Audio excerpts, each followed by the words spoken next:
Hello friends, আমি চামেলি আবার একটা নতুন ভিডিওর সাথে হাজির হয়ে গেলাম। তো দেখো আমি কড়াইয়ে তেল দিয়ে দিয়েছি। এবার আমি আলুটাকে তেলের মধ্যে ভেজে নেব।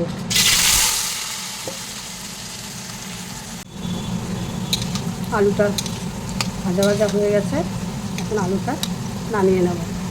এবারে পনিরটা আমি একটু অন্যরকমভাবে আজকে করবো, এই টক দই দিয়ে দিচ্ছি।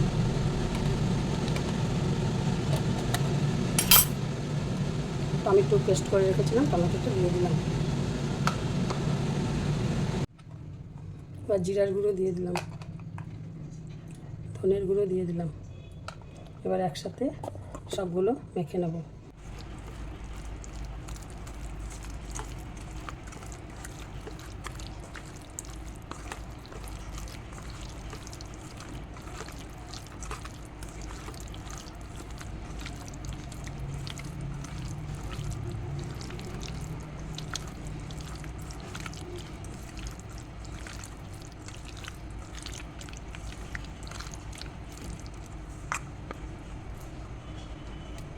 এবার সোমবারে শুকনো লঙ্কা, তেজপাতা, গোটা জিরে দিয়ে দিলাম। এবার পনিরটা দিয়ে দেবো।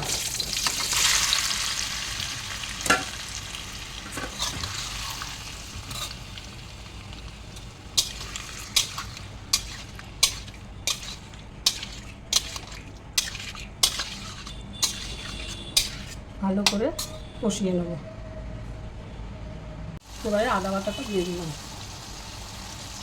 4টে মতো কাঁচা লঙ্কা দিয়ে ভালো করে নাড়াচাড়া করে কষিয়ে নেব। আর পনিরটা যেই বাটিটাতে রেখেছিলাম সেই পনিরের বাটি ধোয়া সামান্য একটু জল দিয়ে দেবো।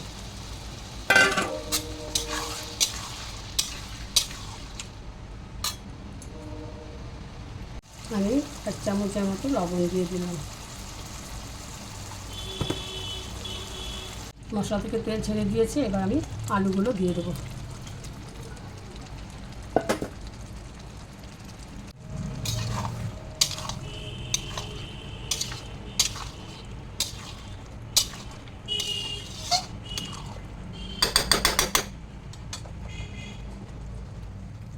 এবারে গরম জল দিয়ে দিলাম।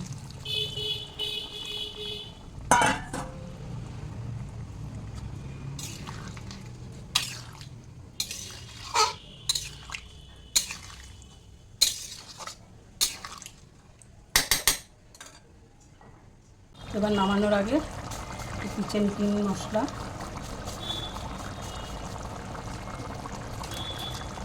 আর গরম মশলা সামান্য ঘি দিয়ে নামিয়ে নেব।